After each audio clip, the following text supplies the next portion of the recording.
genetic laboratories, and rooms filled with equipment whose purpose you can't identify. This is where the real work begins, where they'll take what's left of you, the 13-year-old child, and systematically dismantle it, rebuild it as something new, something monstrous. You're afraid. For the first time in years, you're genuinely afraid. The conditioning can't fully suppress it.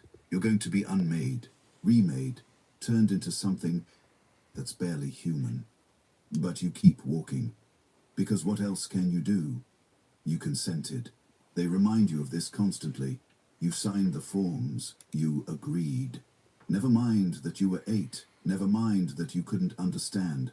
Consent is consent. The Imperium doesn't care about capacity to consent, only that the forms are properly filed. You reach the surgical theater. They're waiting. Medicae staff in white, augmented surgeons, servitors with tool arms that whir and click. The operating table is in the center, metal, adjustable, covered with restraints. Lie down, a surgeon says. You lie down. They strap you in. Arms, legs, torso, head. You can't move, can barely breathe. A needle slides into your arm. Anesthetic, but not much. Just enough to prevent shock. Not enough to prevent pain. Beginning gene therapy Check.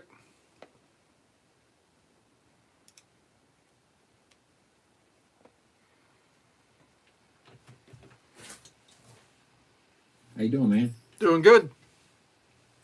Surviving it? Doing my best. Love it. I love it.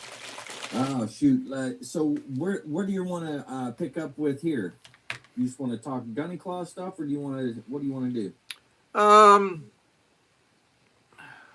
I make this bigger again?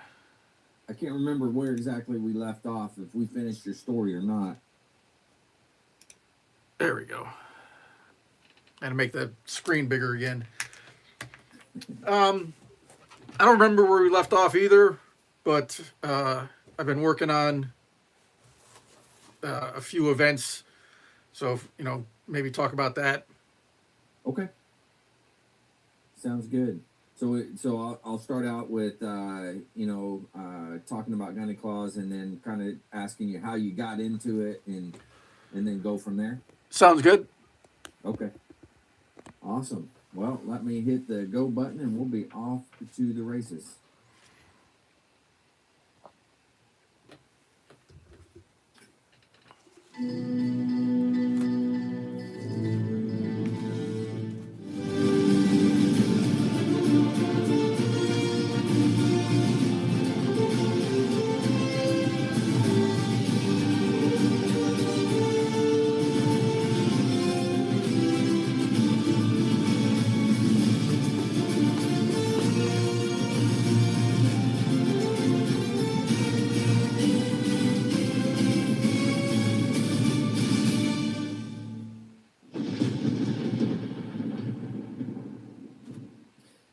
Hello, my friends, and welcome back to the Lost Art Project Veterans Voices. I'm your host, AJ Cox, and today we are having part 2 with none other than Gunny Claus. But before we get into the episode, or you enjoying the podcast, make sure you go to the website. That's thelostart.podbean.com. Go check us out, see what we're all about.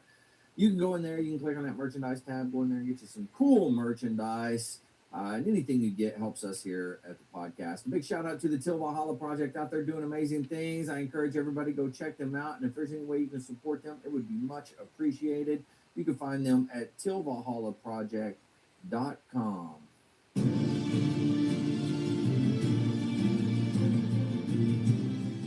Are you a Marine veteran? Are you missing that bond you had on active duty? Then I have a place for you. Join the only congressionally chartered Marine Corps Veteran Service Organization, the Marine Corps League. Get that brother and sisterhood back in your life. Become one of the fewer, the prouder, a Marine Corps League member.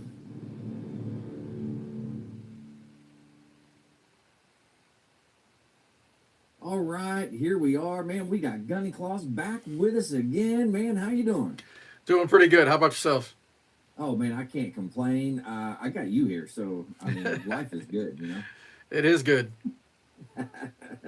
Well, hey, I know today we're going to talk about Gunny Claus. We're going to talk about how you kind of started it and got into it. So, you know, I'm very curious myself. I'd like to hear all about it if you don't mind getting into that. Yeah, sure. If people know about my career, I served from 1986 to 2007. When I retired, I moved back to New York, and to reintegrate to the community, I chose to volunteer with some charity organizations. One of which was, of course, Toys for Tots. And as I've said before, there was a reserve unit here, and they didn't need any help. Hmm. Then a couple of years later, the reserve unit was moved from New York to Connecticut, and they contacted me and wanted me to come in and help. Okay. Having been a military policeman and a drill instructor in the Marine Corps, you put that uniform on, and that persona comes forward once again. And Hmm. so, if I'm going to be helping Toys for Tots and I have my dress blues on, I'm going to scare the kids. Yeah. And the Marines who were in charge of the program didn't believe me, and I was like, okay, I'll just come in civilian clothes. I'll do this one event with you, and we'll see how it goes. And I did the event. It was 2 days. It was the whole weekend, and we had each day we had several events at different locations with different groups of kids Hmm. and families. And no joke, I scared all the kids. They ran Oh away wow. from me. They literally ran away from me. And I didn't look like this. I didn't have the beard, but my hair was probably about the same length. It was a little bit darker back Yeah. then, but you know, nothing intimidating. And got done, and I said, "Yeah, I told you it wasn't going to work." And they're like, "Well, we still need Marines. Figure something Hmm. out." And so I was trying to figure it out, and I was talking to a friend of mine on social media, and told them what the problem was, and they said, "Well, just do Gunny Claus." And I was like, "Okay, who's Gunny Claus? What's Gunny Claus?" And Yeah. they showed me the social media, the Facebook and his webpage, and he was also a gunny. He had served in Vietnam, and he had Hmm. created Gunny Claus, and he was using the blouse from the Commandant's own, the Drum and Bugle Corps.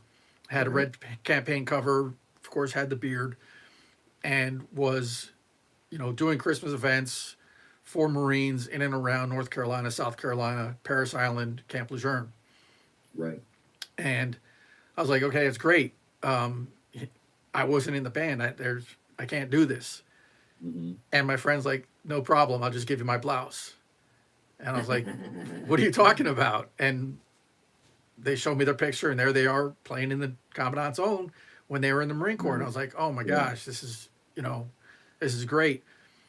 I looked at my campaign cover that I had from when I was a drill instructor, and I'm like, how do I make this red? And there's no real way to make a green campaign cover red. Right. If you try to, it's going to come out looking really shitty. Yeah. And so I was like, okay, well, I'll contact the company that issues these campaign covers that makes our campaign covers. And Right. so I did, and I said, hey, I got this problem. I can't find a red campaign cover. And the woman goes, oh, it's okay. Just do what Gunny Claus does. And I'm like, okay, what's that? They go, you get the tan one, the light tan one. It's almost white, and you use fabric paint and you make it red. And I'm like, Huh. all right, great. So I bought a campaign cover. I made it red. I got the blouse, got it all set up for me, and started doing Gunny Claus for Toys for Tots. Yeah. Awesome. Yeah, and you do it up in the New York area, kind of in and around that area, right? I go out to Boston. Um, Hmm. the Marine organizations out there have a massive birthday party every year. This last year for the 250th party, they had over 2,500 individuals at the event.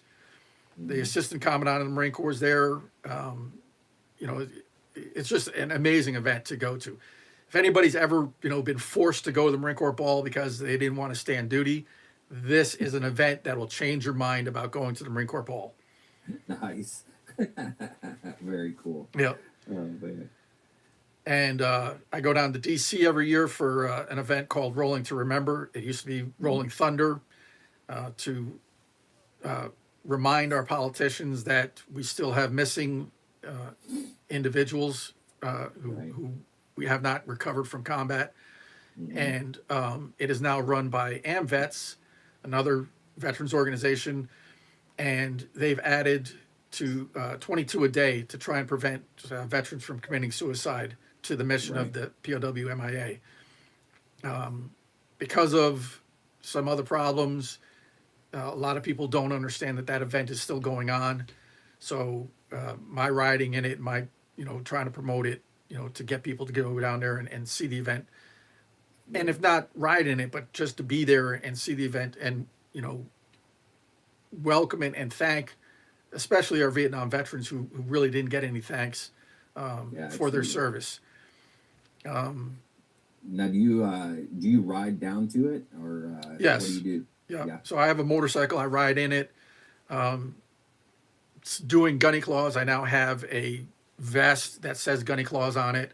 Nice. Has the Marine Corps emblem on the back. I have a red helmet so that when I'm riding, it's. I actually did the ride one time with my campaign cover. I mean, That's pretty impressive. well, I mean, if you look back, the campaign cover is basically Yeah. the hat that Marines wore when they rode horseback. Yeah. So Yeah. it is for that.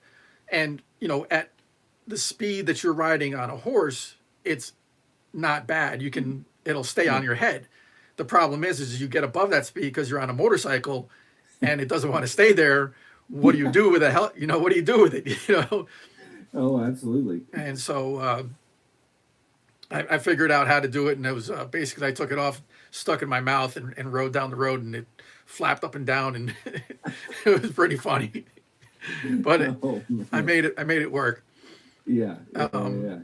And as you can see behind me, this is the leatherneck tartan. It's another event I do. I was in the Veterans Day Parade in New York City with the Marines down there, and I saw this gentleman on the side of the parade route, and he had a really immaculate beard, dressed exceptionally well in tweed, and so I commented on how nice his beard was, and when he turned and looked at me, I noticed he had a pin. I saw he had a pin of the Scottish flag, Yeah. and I said, "Oh, I got a kilt that goes with this uniform," and he goes, "Well, you should be in my parade," and I'm like, "Okay, sure thing, buddy." And he hands me his card, so I just put it in my pocket. I don't, think too much of it. Right. I get home, I'm going through all my stuff. I take the card out, and it is for the Tartan Day Parade in New York City, and it is his parade. He puts it on every year, and so I signed up, and I think that was 4 years ago, and I marched with a group in the parade called the Blended Scots, because I'm, as a Marine, I'm not in any Scottish clan, but we have the leatherneck tartan, which is our clan as Marines, Right. and any Marine can wear that. And so I had a really great time. Everybody welcomed me. It was probably one of the very few events that I've been at where somebody didn't think I was a Canadian Mountie. Oh, that's messed up. And so I immediately decided that I would do it again, and I was trying and get some more Marines to participate in it. Mm-hmm. And been working on that over the past couple of years, and I've had some Marines come out this year, or I should say last year, at the Marine Birthday in Philadelphia, Pennsylvania.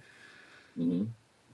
I was actually able to meet with the members of the Leatherneck Pipe and Drum. Oh, okay. And so it's Marines, and they're spread out across the Northeast, and they do parades and they do events in the dress blues with a dress blue kilt and play the bagpipes and drums. Right. And so coordinating with them, they're now going to come out and they're going to march with me in the parade under the Leatherneck banner that I have behind me. And so trying to get the word out to other Marines that we're going to be doing this event and that they should come out and join us. It doesn't cost them any money. Right. If you don't have a kilt, you don't have to wear a kilt. If you want to get a Mm-hmm. kilt, there's a couple of companies out there that would be more than willing to make you a kilt with the leatherneck tartan. And so that's one of the events that I'm working on for this year. Very cool. And now, if somebody is interested in that, they want to go out there with you or whatever, help support you. What are they going to do? So the parade is on the 4th of April in New York City. Okay. The parade starts at noon and it ends about 4 o'clock. So it's not a really long parade. Mm-hmm. It's along the Avenue of Americas. It starts at I think around 34th Street.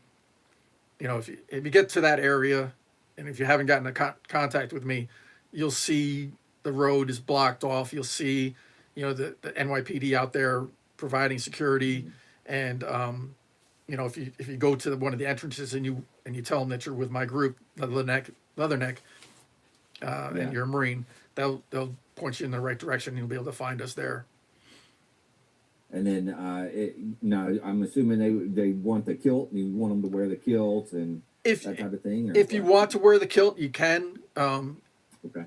There are groups there, larger groups, larger clans, and not everybody can afford a kilt. If you look online and you wanted to buy a great kilt, a traditional Scottish kilt, the whole 9 yards, you're looking over $500 just for the kilt. Yeah. Right. Like I said, there's other companies out there. One that I work with and I see at events is called USA Kilts, and they're out of Philadelphia, or out of Pennsylvania, near Philadelphia. Mm-hmm. And they've got a great kilt. They'll make you a kilt. They'll tell you how to size it, how to measure it so that it fits you properly. And Right. they're on YouTube, they're on Facebook, they're on social medias, and if you have any questions, they're more than willing to help you work out how to do it. Mm-hmm. There's another company, not as traditional, not as expensive, and it's called Sport Kilt. And this one, Mm-hmm. it's Velcroed. They'll tailor it to how you want it. You can have belt loops. You don't have to have belt loops. You can have pockets. You don't need pockets. Right. And once again, tailor to what you want, and that's about $100. Yeah.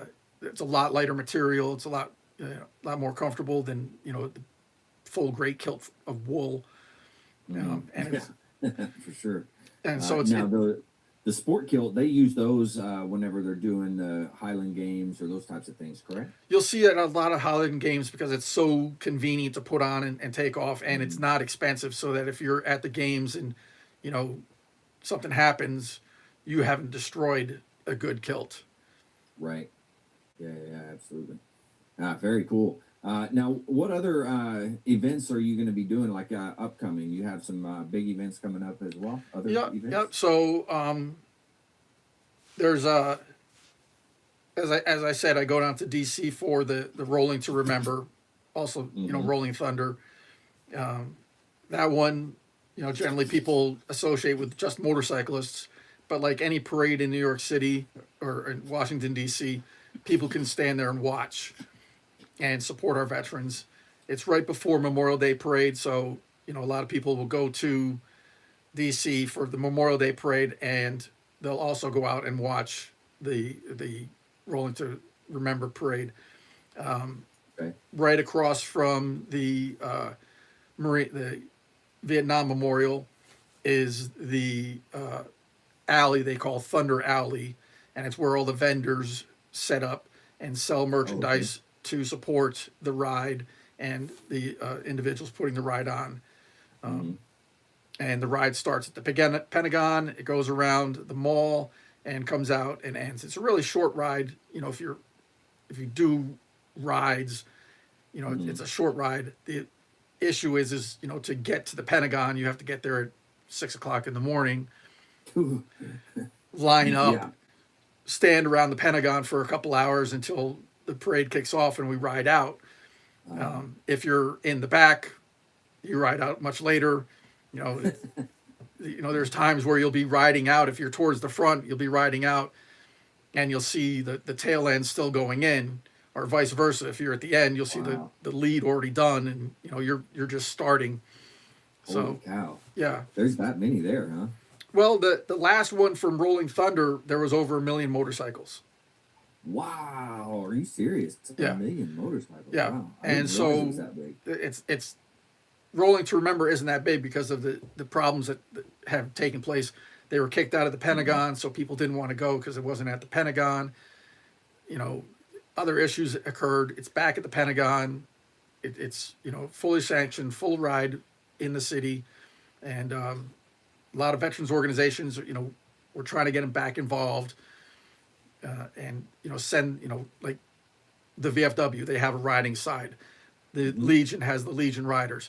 Almost every veterans organization has a motorcycle side. And so Right. we're trying to get those clubs back in and involved and ride again. Very nice. Wow, that's really cool. And now, if you're going to that, I'm assuming people are riding from all over the country to go to that. Right. There's another group. They don't do Rolling to Remember. They call it Run to the Wall. And there's three Right. groups of that ride across the country and go to Washington, D.C. for Memorial Day and go to the wall also. So one of the things, I've been talking to some of my friends that do that ride. It's like, okay, stay one extra day from your run to the wall and join us in Rolling to Remember. Yeah, yeah, absolutely. Catch up with the group, on the way back. There was a friend of mine. He belongs to one of the clubs out there. It's a Vietnam era club, and they go out, and they're there for themselves, their own group, their own events. And I'm like, why don't you just stay one more day and join us in this ride, or stay 2 days and not only ride in Rolling to Remember, but ride in the Memorial Day parade in DC. So you're doing 3 events on one weekend as opposed to, just one. Yeah. But it comes, like everything else, it comes down to time and money for people. Yeah. Some people are retired and have all the time in the world, but don't have any money. Some people have the money, but not the time. Right. So like anything else, it comes down to that. Yeah, and if if you're trying to get hotels, things of that nature in the DC area, they're not necessarily cheap. That's for sure. Well, the majority of us, because the ride starts at the Pentagon, will stay in Crystal City, which is just south of the Pentagon, on the other side of the river. So the traffic's not as bad. Hotels, of course, aren't as expensive. Yeah. And then the amenities around there aren't as expensive because, you're not in the middle of the city. So it's a little bit better. Very nice. I like it. Well, shoot. Now, doing Gunny Claus, like, what are some of the things that you kind of witness, you see, when you're dealing with the children or you're dealing with the parents and those types of things? Like, what is some of the things that you encounter? So most of my events, I started off with Toys for Tots, and the events there were for collecting toys. So I didn't really interact with a lot of kids. I did one event. It was at the local fair, the Altamont Fair that we have, and it's in August. So I'm standing out there, and I've got the Toys for Tots box out, and the families were coming through. And I remember this family, his husband and wife came with their 2 kids, and they're walking by. And the kids reached into the box to take toys, thinking that it was, one of these booths where things are for free. Right. And so we had to explain to them, that not everybody has Christmas. Not everybody gets a lot of presents at Christmas. And so we're working to collect toys and help children and families that may not have a good Christmas. Right. And these kids are just, they're flabbergasted. They're like, what? How? Santa doesn't visit them? And I'm like, not every, that doesn't always happen. And so they thought about it, and they thanked me, and they went on their way. And like every fair, you go into the arcade section, and, you pay your money and you try and win a stuffed animal or whatever the prize is. Right. So, I've forgotten about them. And towards the end of the day, family comes back. Sure enough, they had gotten a couple prizes at the arcade section and they donated them. Oh, very cool. So that is a great side of it when because you can do a Christmas event, you can go to the mall and be a Santa and the kids can tell you what they want, but to see kids, realize, a grown up situation and decide to do something like that was really, really moving, really touched me. Wow, that's amazing. It's good to hear things like that, and that humanity is still doing pretty well. We haven't completely fallen off and went crazy, so it's good to hear that. Yeah. Now, is there anything else like as far as you want to cover when it comes to Gunny Claus stuff? Or? Yeah. So I don't know if I told you, but I ran the Marine Corps Marathon last year. Okay. It was the 50th anniversary of the Marine Corps Marathon. I ran it when I turned 50, and my plan was that I would run it when I turned 60 this year. Okay. But then I saw it was the 50th anniversary, and I was like, well, I can run it at 59, and it's close enough to 60, and I won't have to run it until I'm 70. And so, social media, I was putting out there, I was starting to train for it. And a Marine that had worked for me back in the 90s saw that, asked me what I was doing, why I was doing it, and I explained it to him. And so he signed up for the marathon, and we ran it together. Very nice. We had a great time, so we're going to run it again this year. Oh, very cool. Yep. So it's a little bit cold right now, so I'm not really doing too much training, but as soon as it starts to warm up, I'll start working out a little bit more, start running again. Yeah. But what you should put together a group specifically with you to run along. So that's one of the for Gunny Claus kind of thing. That's one of the things that they allow you to do is you can form a team. Last year my team was myself and another Marine, and so at the event, of course, there's a lot of Marines there, and so there's another Marine. Didn't realize that they were there. Even though we're friends on social media, I didn't see that they were running, and they didn't see that I was running. But at the finish line, we're standing there at the Marine Memorial, and I was like, "What are you doing?" I don't know. What are you doing? I just ran the race. I just ran the race too. So it's like, Nice. Hopefully they'll come back, or if not, other Marines that know my social media will join in and run the race. But it gave me the idea of attending another Marine event that's in DC, and it's called the Modern Day Marine. Yeah. Huge event. The Marine Corps League is there, of course. Yeah. And since I actually go to that as well, so I'll be there with the Marine Corps League. So. Do you go as to help with the vendors, or do you just go to watch? No, I go as the ambassador for the Marine Corps League. So I'm going to go. I'm going to do some interviews and just different things like that when I go this year. So well, I was looking at the costs and everything else. If you want me there, to support the Marine Corps League, I'll be willing to do that for you. Okay. I'll talk to him. I'm not in charge. Yeah, I'll talk to him. I think it'd be a good idea. Like anything else, it'll save me a few bucks, and it's a great Marine event. At the registration for the Marine Corps Marathon, because I was there and I was Gunny Claus, I was like, well, I'm going to wear my uniform and see how that works out. And it worked out really well. A lot of people recognized me. Civilians who weren't aware of who I was and what I represented, talked to me, asked me questions, which is, once again, puts a positive image on the Marine Corps, not just the marathon, but, here's a Marine and this is what he's doing with his retirement. So, and with social media, even,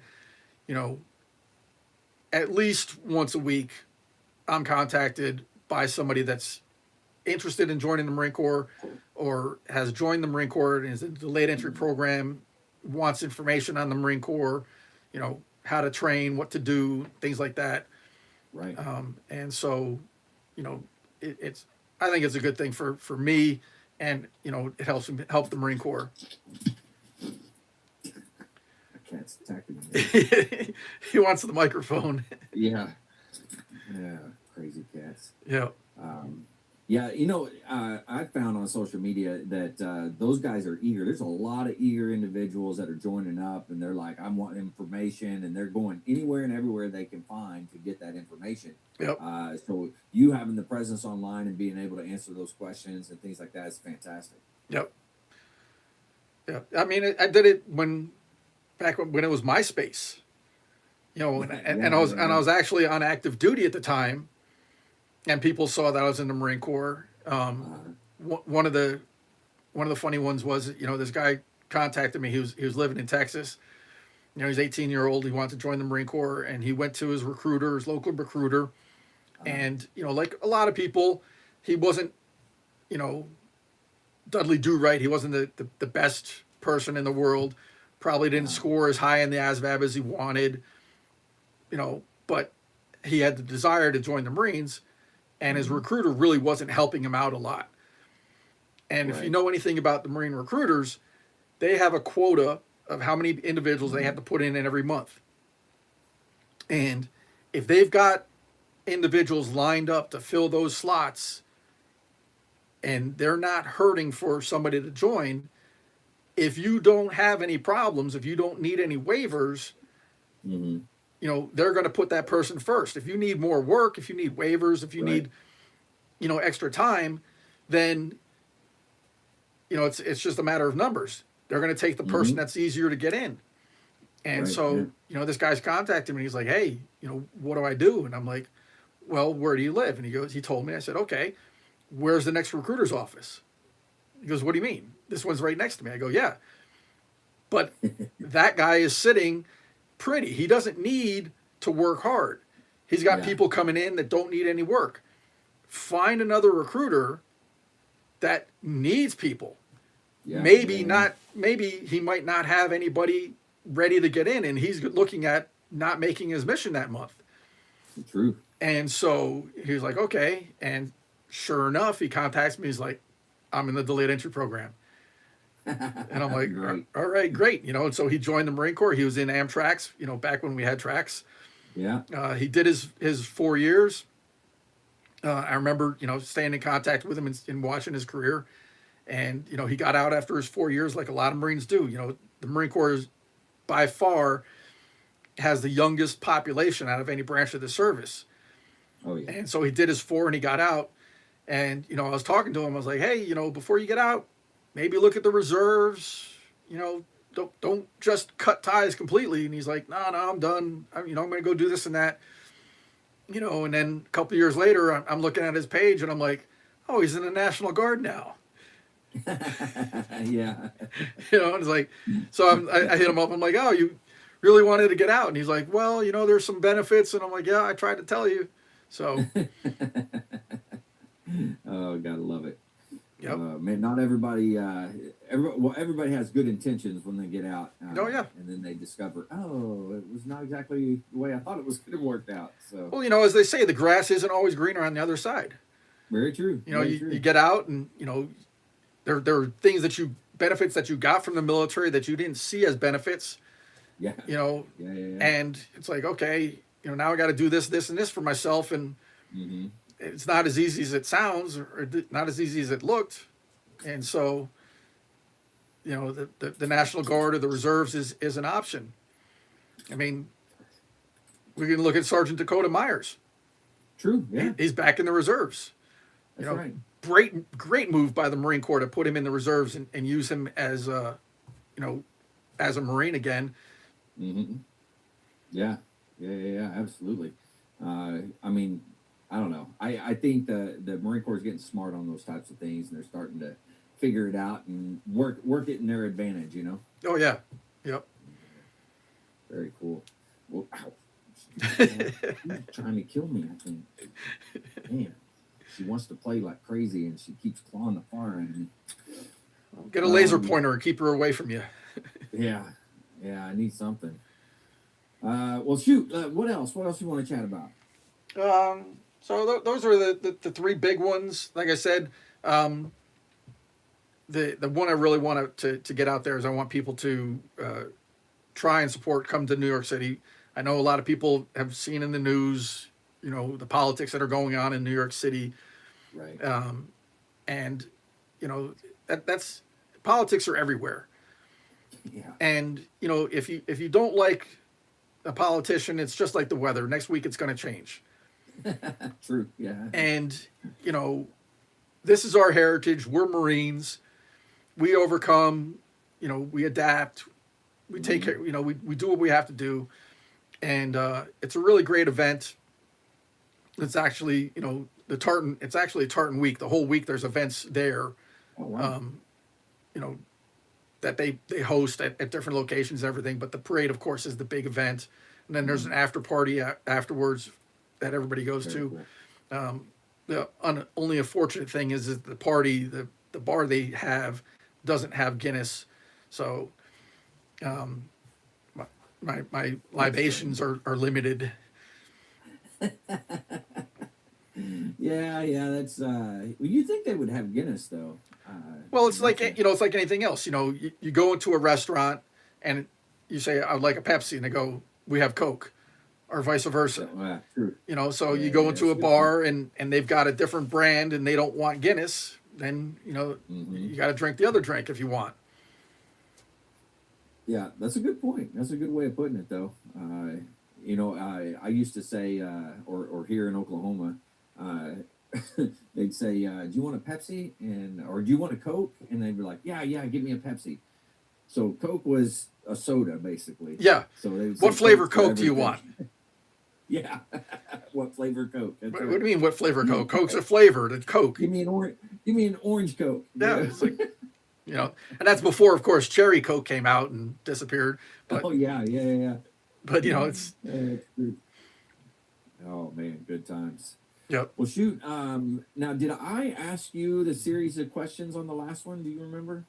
I don't recall, I but don't think I did. I was gonna say, Yeah.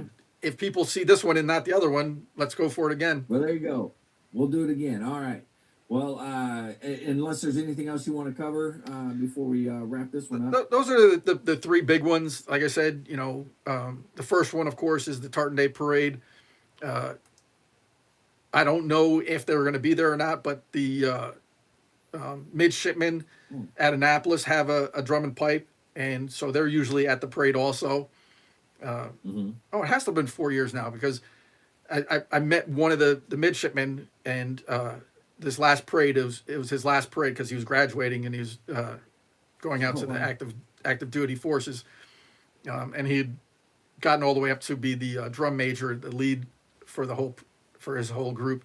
So that was a Oh, really very cool. fun time to see him. So it's been 4 years now. Yeah. So Wow. they'll be there since West Point is just up the road basically. West Point, they'll usually be there also. Very cool. So it's a All very, right. even though it's New York City, it's very military friendly, very welcoming to the military at Very this nice. event. Yeah, yeah, yeah. That's good to hear.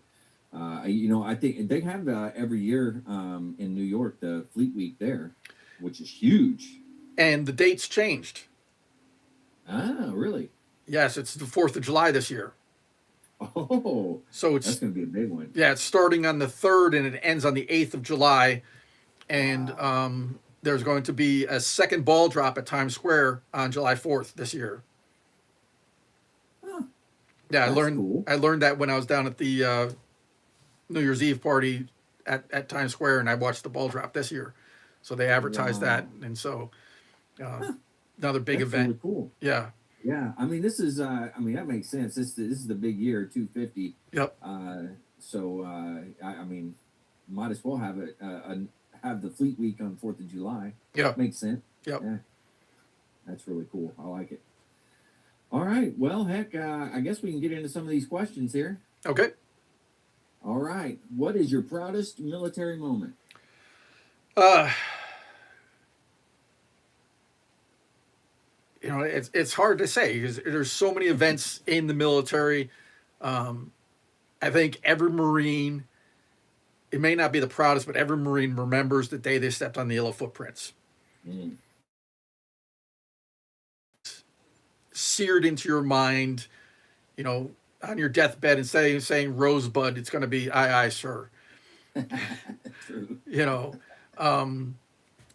then I think another really proud time is as a drill instructor and seeing the individuals that you made Marines, that you trained to be Marines.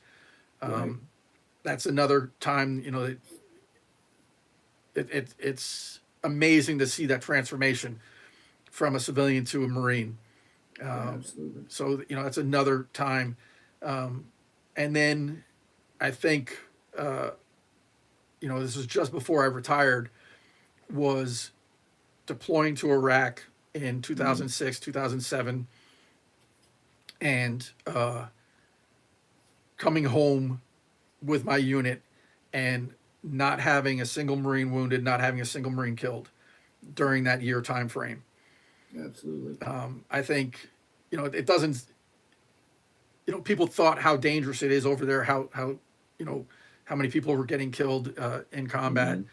And, you know, to be able to accomplish that with a mission that we had that was as difficult as we had. We provided Marines to as security for the explosive ordnance details. We provided Marines that were security for the commanding general. We provided Marines to secure the road between our base, El Taqadum, and Fallujah, the city of Fallujah, one of the most dangerous areas in the country. It was right outside of Habaniya. You know, if you know anything about Iraq and the war, that's where Chris Kyle, the American sniper, was, and it was one of the most deadliest towns in the country, and that was right outside of our base, and you know we had to provide security on the roads to and from there. Then we also had Marines providing security along the perimeter of the base, and we also had to do the background checks on all the civilians that were on the base. And so we had to, you know, coordinate with other civilian agencies and the embassy in Baghdad on that to make sure that, you know, the people that were on the base weren't terrorists and weren't a threat to us. Man, my final mission is I was in charge of, I was the staff NCOIC of the police transition team in Kaprawa. And, you know, where that mission, you're not on the base. You're out living and working with the Iraqi police, trying to get them from the standard that they had been at to a better standard, something closer to, you know, what we see here in the United States with our law enforcement. Right. And, wow. You know, if you look back, the most dangerous job in Iraq was EOD, was explosive ordnance disposal. Yeah. The second most dangerous job was training the Iraqis. And that was with the police transition team, the border transition teams, and the military transition teams. Because all of those missions, you weren't on a big base like everybody else. You were out there embedded with those individuals, trying to train them. And the insurgents, that was, you know, after EOD, that was their second highest target. You know, I don't know how true it was, but allegedly there was a bounty on all of our heads of of holy cow, thousands of dollars, you know. Yeah. And so, you know, every time you're talking to Iraqi, every time you're even your own Iraqi police, you know, you're like, hey, does this guy want to make some money today? Yeah. Holy cow. Yeah, it's a little sketchy there, huh? Yeah. Holy cow. Wow.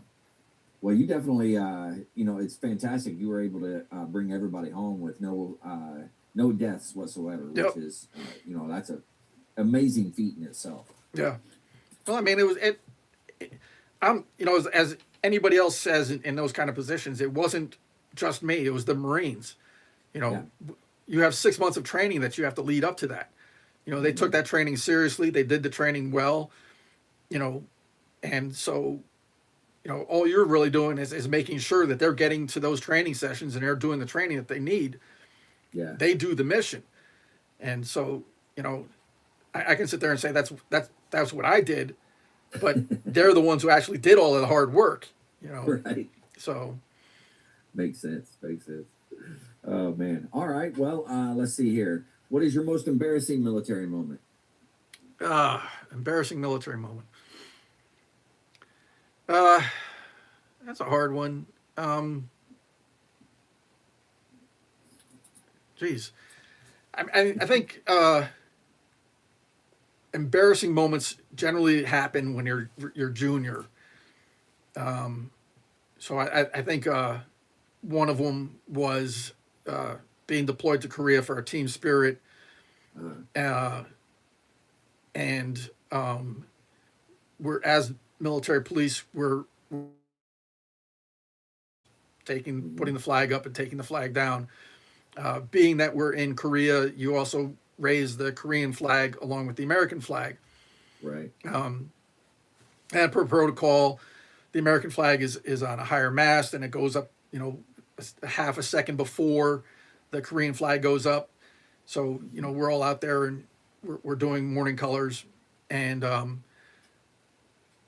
there's no PA system, there's no music, it's just the sergeant in charge. Right. And it's outdoors, it's cold, it's windy, you can't always hear all the commands. And so we're doing morning colors, and I happen to be uh, part of the team raising the Korean colors. Mm-hmm. Just like the American flag, it has a top and a bottom. Mm-hmm. So that's you want to make sure that part's correct, and we had that part correct. Unfortunately, the flags that we had weren't really high quality, and so they're Oh out yeah. there every day in the sun, in the wind, in the snow, in the rain, and everything else, and so they deteriorate. And we Right. didn't notice that this flag is getting a little bit worn, and so morning color sounds as the person is pulling to make it go up smoothly. The other person is holding the lanyard and putting a little tension on the rope so it goes up smoothly. And Right. unbeknownst to me, because I can't look at the flag as it's going up, it was ripping in half. Oh So no. half of the flag is going up and half of the flag isn't. Oh jeez. I can't hear this. The sergeant is now saying, stop. And all I hear is this loud command. And I'm thinking that he wants me to go faster. So it's go faster. And so Oh the next thing I jeez. know, half the Korean flag falls down on my head. And it's like, whoops. Oh man. Fortunately for Yeah. us, That. it's 8 o'clock in the morning. No Koreans were around. It was just the Yeah. Marines. We got another Woo. flag, put it up, but it was a little bit embarrassing. Yeah. Yeah. That's wild. I've never seen that happen for sure, but I can see how that would. That'd be a tough one right there. Yeah. All right.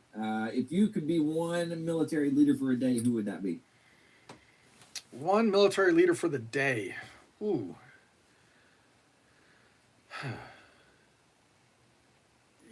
I remember a movie years ago, and it was about this girl, and it was about her uh, re-experiencing her life. She just passed away, and so she was re-experiencing her life. Mm-hmm. And she picked a special day, and it was really because you can't change it. It just went on the way it would normally go on, Yeah. and everybody else's day is just normal. So I don't think I would be another military leader, uh, because then you're just how can I do better than that person did? Yeah. You know, Yeah. Yeah. and that's one of the things that I thought of when I was deployed to Iraq. The whole year I'm there, my biggest fear there was to not uphold the standards of the Marine Corps. Mm, right. To let my Marines down, to do something wrong, and have something happen that you know that's negative. And so Mm, uh, it that was tough enough. I don't want to be Chesty Puller. I don't want to be yeah. Smedley Butler or Dan Daly.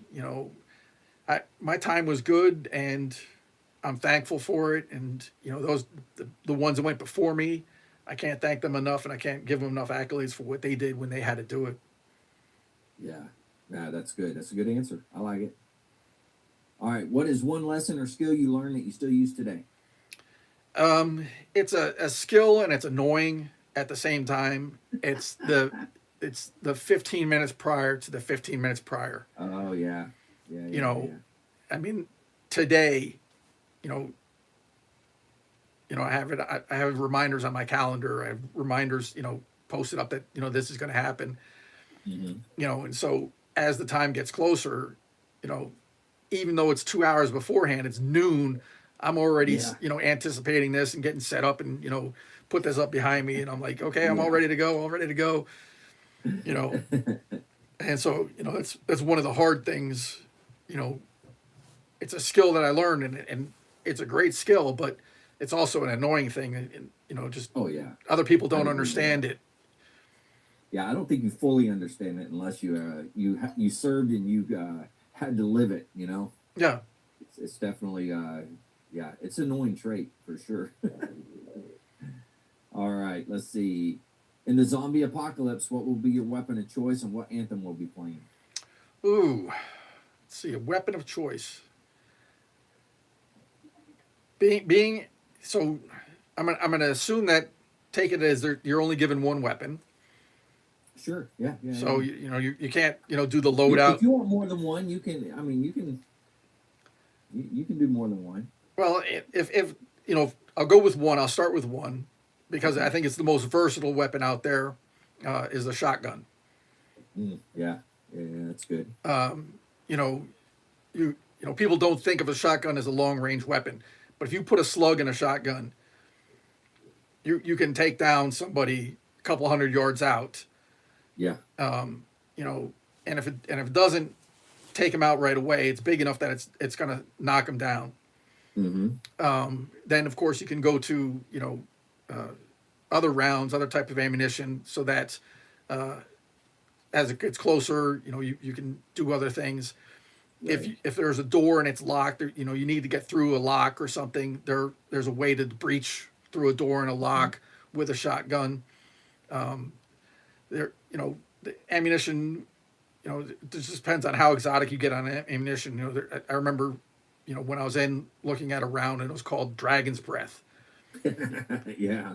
And it was basically a napalm round. It shot out a flame, 30, 40 yards. Yeah. You know, you can put in rounds, basically that are illumination. Mm-hmm. There's rounds in there that now, they're flechette rounds. They're just little darts that'll go flying out. Oh So, wow. yeah, I Okay. mean, there are just so many types of rounds that are available for a shotgun, and it's so Huh. versatile. I think that, out of anything, that would be, the last weapon I kept, the best weapon I kept. And of course, I a like it. shotgun is big enough that, if it comes down to it and you run out, you can club somebody over the head with it. Oh yeah, that's very true. You Yeah. know, Yeah. Yeah. if You you can got mess a the club. Yeah. if you've got a military issued one, you've got a bayonet stud on the end. Yeah. So it's anything. Um, Good point. when I was in the Marine Corps, the three that I always really liked to have was the 50 cal, the shotgun, and the M1911, Oh yeah. Yeah. Yeah. because between those three, there's basically nothing that you can't do. That's true. Yeah. Everything's everything's available. It covers the gambit of everything. I Yeah. think. Very nice. Now, what anthem? What song are you gonna be fighting to? Uh, I would probably go with an oldie and a goodie. Let the bodies hit the floor. Oh, okay. Oh, that is a good one. Yeah, I like it. That gets you pumped up for sure. Well, I mean, if you're in a zombie complex, that's all you're really doing is taking them out That's true. and Yeah, stacking them like cordwood. yeah. I love it. All right, what animal best describes your time in service? Oh gosh, you hear all the jokes out there. Of course, our mascot is the bulldog, Yeah. but there's a joke out there.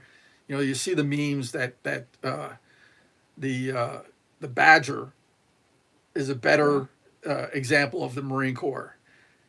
You know, and I think that would be probably the best animal to describe my time in service, because Okay. there's you just make it through everything. There's nothing stops you. Yeah. Absolutely. Yeah. And No, that's a good one. I and like that. those, if you look at them in Africa, you look at them in the United States, lions and tigers are afraid of them. Yeah. They don't back down It's from true. anything. It doesn't matter what the scrap is, what's going on. They're going to make it happen. They're going to do it. Yeah.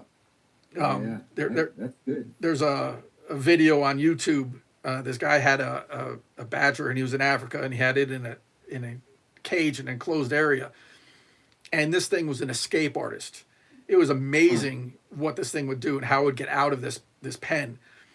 It was just, it's amazing to watch. The animal is brilliant, just and devious, so I think it's a good representation.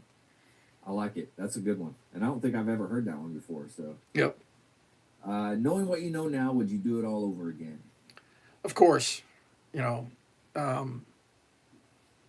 I think I may have picked the wrong MOS. I was thinking of what I wanted to do when I got out. Mm-hmm. Military police would be a good transition into civilian law enforcement. And if I had gotten out after my first enlistment, 4 years, it probably would have been a good start. Yeah. Unfortunately, because of political changes and how law enforcement has been employed, it's not the job that it was when I joined. And so I really didn't have a law enforcement career. I didn't pursue a law enforcement career after the Marine Corps because I didn't like the way law enforcement was going and what it was being used for. So, that side of being in the Marines wasn't exactly what I wanted when I got out. But on the plus side, it's such a varied career. You get to do so many different things with so many different MOSs at so many different bases that it really, I think, is one of the best MOSs, even though it's not utilized properly, to be in the Marines, because you can go anywhere, you can do anything. You have military police that are guarding the helicopter that flies the President of the United States, HMX-1. Yeah. You have Marines, on embassies around the world. A lot of MPs will go onto that. We go, you have Marines that used to be aboard ships providing security. MPs would go do that. Mm-hmm. You get assigned to the commanding general as his security detail, as his personal driver. Every base has MPs, so it's one of those MOSs that is really diverse and gets to experience a lot of different things. Yeah, very true. Very true. All right. Well, I always give time for words of wisdom at the end, and is this something that you want to leave the listeners with? Was there is words of wisdom or anything else? This is your opportunity. I got to go to Cherry Point this past year, and I did 2 Christmas parties down there. I had a great time. Got to meet a military influencer down there, Pogue Actual, Master Guns. Yeah. Great guy. Got to go to his work section and meet his Marines there. And,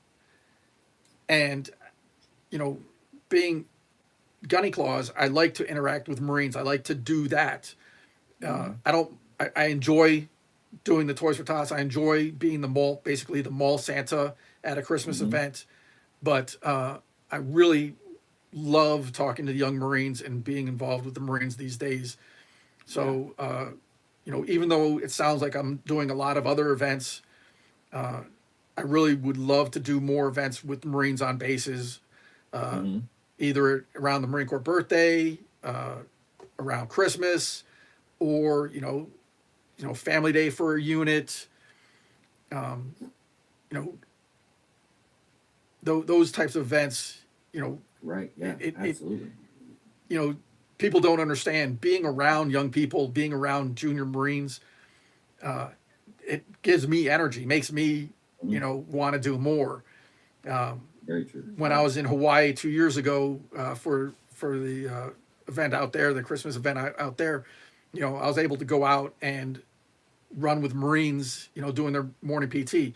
Granted, I didn't do the daily 7 and I didn't do it, the whole PT routine that they were doing, but it was fun to go out and, see them, motivate them, and then motivate me. Unfortunately, at Cherry Point, I wasn't able to do that.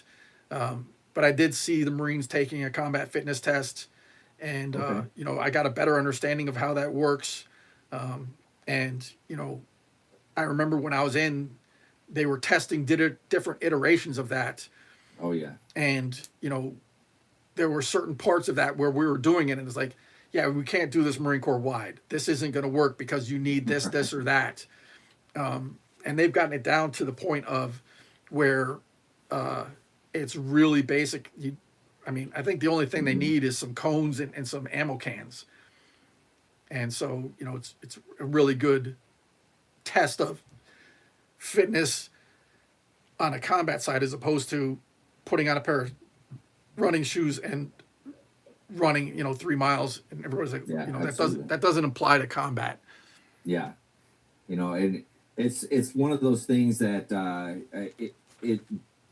it's more ingrained for that combat environment, and it gives you a better overall picture of it, which is really cool. Yeah. Like you were saying, the 3 mile run, although it's important to be able to run 3 miles, doesn't necessarily show that side of the house. Yeah. Very nice.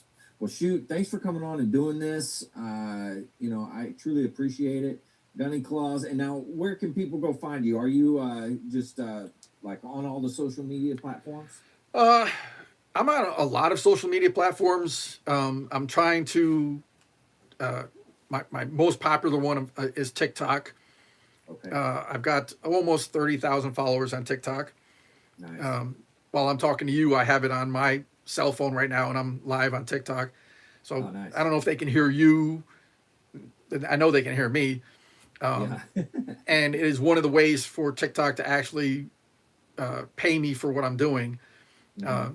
The last one we did together, I got a penny out of it. Woohoo! Yeah, 2 hours of being live on TikTok, and I got a penny. Yeah, Because it's based on the It's number of better than nothing, followers, I it's suppose. based on the number of views, it's based on the number of likes, Yeah. all that stuff. And so, that's a difficult. You want to keep those numbers up. Yeah. Meta, Facebook, and Instagram, I'm on there because of my content there and the people that like me and the interactions that I get there. I get about $20 a month out of Meta Oh wow. Okay. between the two, Instagram and Facebook, because of all the content and the likes and all that stuff, the interactions that I get there. So, Yeah. and that's less work than TikTok. Mm-hmm. So, that's good. I do have a YouTube channel. I've just over 200 followers there. I'm live on that also because, got to start breaking in those groups, breaking those Yes, sir. algorithms, getting that out there. Then of course I'm on Reddit. Mm-hmm. That's a fun one. A lot of Marines are on there. What's the other one? There's a couple more. I really should write them all down, but Yeah. There's a bunch of them out there, that's for sure. yeah, there's so many social media sites out there. Some are better for veterans than others. It's just the nature of the beast. Social media. It's going to be, one political spectrum or another. Yeah. And I try to stay as neutral as possible on Gunny Claus, on politics. Yeah. I served under Democrat presidents. I served under Republican presidents. That's my commander in chief. He's still my commander in chief as a retiree. I still get my paycheck from the government, and you're not going to hit me, see me on social media as Gunny Claus saying, "Hey, they're doing this right or wrong," because I'm not allowed to do that. And when I see somebody doing that served and thinks that they can do whatever they want, I'm like, yeah, dude, you're gonna find out what happens. Yeah. And and then even on on my personal side, I try to stay objective as possible and say, look, you liked it when it was this. Now you don't like it because of this. You asked for it before. You're the one who made this happen. Now you're angry that it's being used. Yeah. You can't have it your way 100% of the time. You have to accept that it's going to be used and so differently by different people. Yeah. I think us in the military, we have a way of being able to understand compromise a little different than everybody else. I mean, because that's just part of it, you know. So I don't know. Yep. Maybe someday we'll figure it all out. I have no idea. Well, I mean, it's not just the compromise; it's doing things that you don't want to do because it has to get done. Yeah. You know, Yeah. when you first get in the Marine Corps, when you first join the military, Yeah. it's like, hey, go pick up cigarette butts. I don't smoke. Mm-hmm. I don't care. Pick up cigarette butts. Yeah. You know, okay, great. You know, when I was when I was a student at Lackland Air Force Base, Mm-hmm. it's the home of where all the DoD dogs are trained Mm-hmm. for canine service across the military and across the DoD and you know even some of the other three-letter agencies. Right. One of my tasks was on a day that I wasn't working was to go work at the kennels and clean out the kennels. I'm like, wait a minute, I'm not canine. I don't have any dogs. So, but hey, that's what you got to go do. Go do it. You know. Yeah. Absolutely. Yeah. Sometimes that happens, but well, hey man, thanks for coming on and doing this. Truly appreciate it. You know, for everybody out there, Gunny Claus, go check him out. All the different social medias, you can find him out there. Just type in Gunny Claus, and it should come right up. Correct? There, like I said, the original Gunny Claus has a social media presence. He's Okay. down in North Carolina, South Carolina area. I can't remember which address he has on it on his, but you know, as a joke, all of my profiles say that I live at Troll Station, Antarctica, I love it. because Santa has the North Pole. I'm at the South Yeah. Pole. I've got his six, and you know, it's also for me, it's an inside joke because there's so many fakes and scam artists on social media. One of the things I do is they ask me, you know, where I live, and I'll say Troll Station, Antarctica, and they'll be like, "Oh, I live there too." I'm like, "Yep, you're a troll, you're a fake." I love it. I So love it. it's one of the ways I'll test people, you know, to see if they're real or not. Yeah. Yeah, absolutely. Oh man, that's a good one. I like that. Well, hey, thanks again for doing this. Much appreciated. I'll end this one the same way I always do. But for all the veterans out there, if you're struggling, you need help, anything like that, don't forget the VA does have some good resources. You can dial 988, press option 1. You can text 838-255 or go to veteranscrisisline.net, click on the chat icon. Any of those options will put you in contact with somebody that can help you out. But remember, one veteran life lost is one too many. I care about you. I know Gunny cares about you. The whole veteran community cares about you. So please reach out for help. If you're out there, you're not struggling, reach out to a buddy you serve with, ask them how they're doing, and if they need a helping hand, please give it to them. All right, Gunny Claus, thank you one last time, man. Truly appreciate it. To all the listeners out there, stay motivated. Gung ho ho.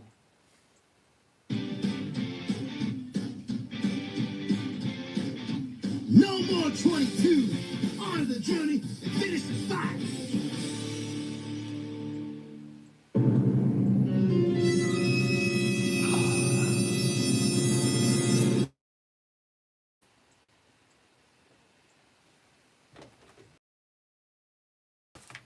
That was good. Yeah. That was good.